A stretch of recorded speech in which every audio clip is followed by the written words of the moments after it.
Alhamdulillahirabbil alamin. No. Dawuh apa jan. Puji syukur kunjur ngarsane Gusti ingkang nyipta jagat ingkang wis paring kanikmatan kamulyan kesehatan barokah marang sedherek para titah. Ngono ya ya. Marambah makaping-kaping mligine ing kecamatan Babatan awake dhewe isih dipercaya isih ditresnani karo para warga masyarakat. Mula nganti makaping-kaping awake dhewe sowan dan Ponorogo khususing Babatan. Ya. Malah bengi iki dipun timbali dening pepundhen kula Bapak kami tuwa Bapak Sukamto sekalian Ibu Pujiati ya Mas. Ingkang enggak ana ing Karanggayam Trisana Babatan Ponorogo. Nggih. Ya ngene iki lho Nduk sing apik, Kyai Sembodo piyayi duwe tekad sing kenceng, duwe niat sing gembleng ya kaya Pak Sukamto iki. Ngono. Apapun yang terjadi yang pancen ngersaki ngurip-urip marang budaya, nguri-uri karo wayang, mbuh piye carane mesti ditindakake. Ya kok. Monggo jane daleme kene nuwun sewu halamane pamane nggih wayangan kuwi ya kurang cukup ya, Mak. Mula ri palungguhan iki ya aneh to iki. Biasane ade wayangane siji ning lapangan, loro ning tengah dalan. Ning bengi iki awake dhewe ning tengah sawah. Iya. Muga-muga iki ya sawahe Pak Kamto dhewe. Muga upamane senes ning ya mesti ada jalinan silaturahim yang baik, tali kekadangan sing apik, wayangan ning sawah muga-muga dadi barokah. Allahumma amin. Mula nang kene iki kewan iki pirang-pirang iki. Masa endi sing nyamuk, endi sing kepik, endi sing apa, nganti ana sing nekat mlebu ning jero jarik. Ayo. Resikone dadi dalang ngono kuwi. Ora apa-apa. Ini ya kuwi lho kaya nekat mlebu. Maka lek dikukur ya saru, lek ora dikukur ya nekat ae dhewe. Ora apa-apa ya. Ora apa-apa. Iki sing tegese Bapak Sukamto iki patut minangka contoh, patut minangka tepa tuladha. Wis jarang nduk jaman saiki piyayi mantu, piyayi supitan atau sunatan iki nanggap wayang. Yen ning Ponorogo bersih desa isih subur kepareng wayangan ning endi wae. Iya. Nek piye duwe gawe racake yen nggenku kono biasane mung nanggap elektron. Ya, campur sari ringkes, yen sajake golek cumpan utawa golek ngirit meneh mung kaset. Ya, ngono kuwi. Ning ing atase panjenengane Bapak Sukamto nuwun sewu, kepareng wayangan mujudake hal sing sangat luar biasa. Muga-muga bisa nular marang para warga masyarakat liya-liyane sing kersa urip-urip budaya kaya wayang iki merga kaya sing tak aturake ngarep mau sing jenenge perkotaan instansi pemerintahan mbuh kantor-kantor dinas ngendi wae sing biyen di era orde baru kerep wayangan saiki ora ana sing wayangan alasane efisiensi anggaran ya to Pak Kamto ora kenal ki efisiensi pengiritan ora kenal Pak Kamto sing baku tetep wayangan pira regane yang mesti dibayar mergo untuk ya kuwi nyenengake warga masyarakat supaya paring pangestu panjurung marang teman-teman kekalih nenggih Roko Mas Bagus Arizal Anas ST karo Mbak Yuroro Dinda Malema RJK Kencana Ayu ST. Wah, sing wedok jenenge Duwowo kaya ngono. Bocah saiki kaya ngono ora apa-apa, Nduk, sing penting niate apik. Iya to. Aja kaya tanggaku kae. Pembi anak lanang siji Pak Joko jenenge Kacuk Santoso. Nah, enak, nyelu ya Cuk, Kacuk arep ndi Cuk ngono kuwi. Padha karo Bu Endang kae, duwe anak wedok siji jenenge Nunuk Indrawati. Jenenge anak apa ae boleh. Nek nganti iku kok dadi kecelakaan, ling ngucapke iki bingung. Upamane si Nunuk numpak sepeda motor kolor, terus si Kacuk numpak sepeda motor koetan ning prapatan ora ono banjune padha bantere, tabrakan bries ngono kuwi. Sapa kae sing tabrakan? Anu Nunuke Bu Endang ditabrak Kacuke Pak Joko. Lah ngene malah ora kepenak. Iya. Iki asmane teman-teman kekalih ya apik. Muga-muga iso nular ning liya-liyane. Monggo Pak, wayangan tur le wayangan utawi mirsani wayang, mangke putra-putrane diganti mirsani wayang. Ya, men bocah ngerti karo wayang sak kuwate. Yen cara aku mbiyen mesti sore iki turu dhisik, terus jam 3 digugah, terus nonton wayang nggih men muro kali gayeng-gayenge yen cara aku. Ya.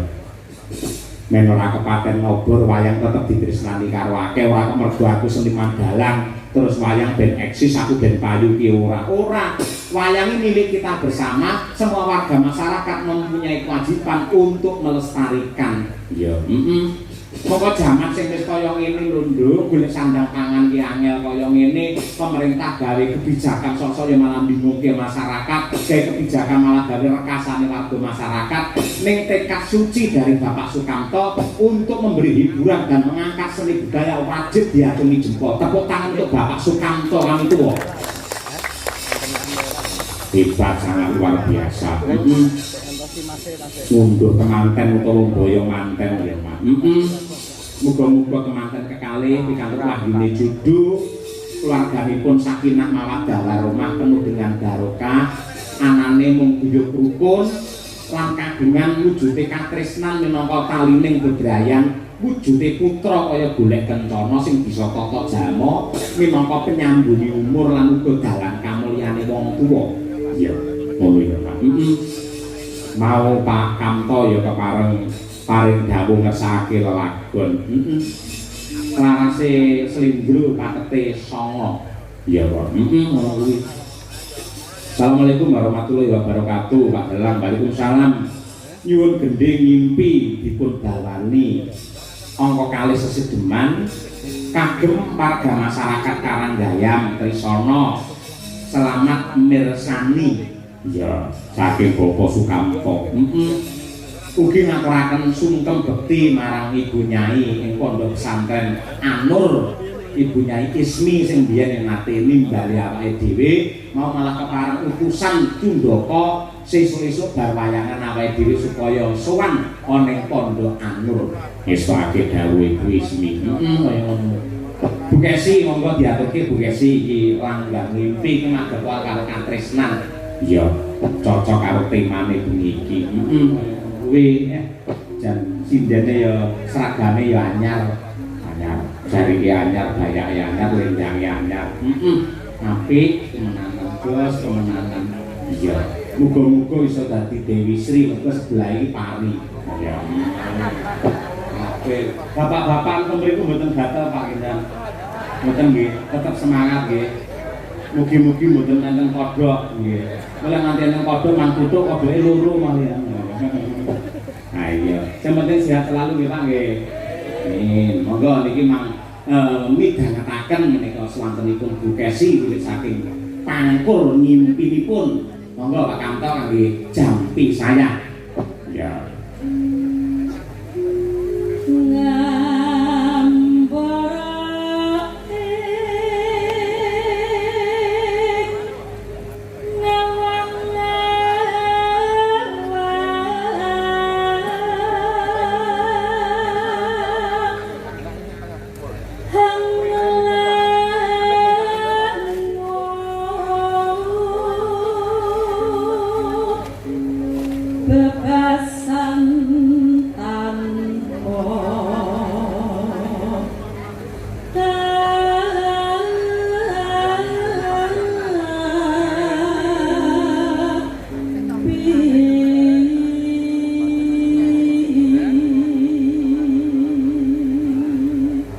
Ugi kula dherekaken ngaturaken panuwun dumateng Pak Poyanto Lembah panjenengane sing kepareng ndherekake Bapak Sukamto nalika tindak ning gubuke dhewe Karanganyar. Nggih sinah nuwun Pak Yanto. Nggih. Bu.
dibukesi suarane si unggul ya Mak. Terus suarane landung. Mergo pancen diopeni olahragane ya ora keri. Ben landung ngono kuwi olahragane apa? Yen bukesi kuwi renang. Renang. Yen prei ning kolam renang kuwi ya. Ning dhek yen renang karo aku ki isin. Ya to. Ana sepatane nang tak imut dhek pas renang isin. Dadi pamane dhek renang ngono kae ya. Saku teko langsung sirahe didelekne ngono. Terus ning bokong metu malah. Ayo. Kaya apa? Kodokmu. Iya. Ora. Coba. Katung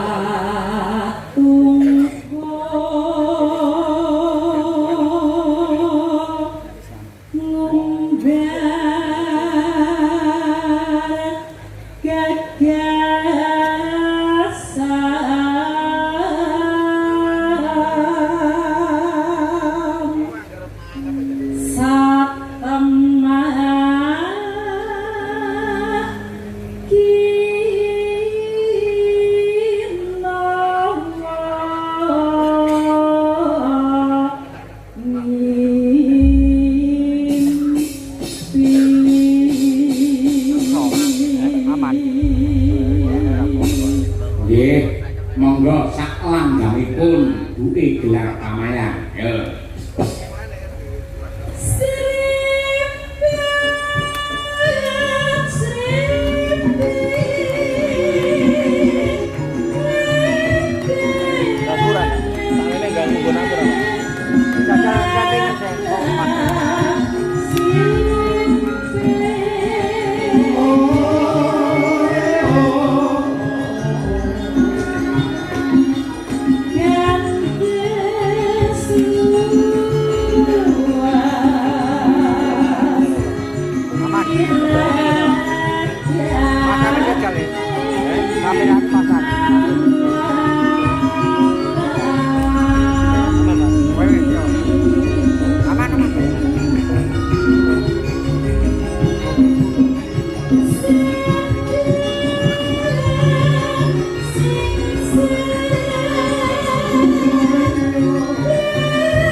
sembah nuwun Bukesi lan ugi kadang-kadang madang karang sampun ngaturaken langgang mimpi pamundhut saking punden kula Bapa Sukamto. Iya, mugi-mugi saged kinarya jampining saya. Amin ya rabbal alamin. Aku ora ngira lho, Nduk, jebul ki ana bintang tamune. Bilane. Tiwas aku bingung. Ha iya. Ya kuwi Mas Klitik karo Mas Klutuk. Awan mau lak Mas Klutuk iki WA aku to. Mas, mangke napa kula temu jenengan? Mboten niku. Kula mboten ngejok jenengan. Mboten Ponorogo teng daerah Trisana niku. Sik tak telepon Pak Kamto, Pak. Jenengan napa ngejok Mas Klitik Klutuk? Nggih, Pak, dalang ngapunten dereng anu ngendika kalih jenengan. Oh, nggih mboten napa-napa. Iki ana bintang tamune. Ya, enteng iki penak iki. Kali rungokne to. Ha iya kok. Coba diaturake, lalang kekek tak bagus. Mas Klitik karo Mas Klutuk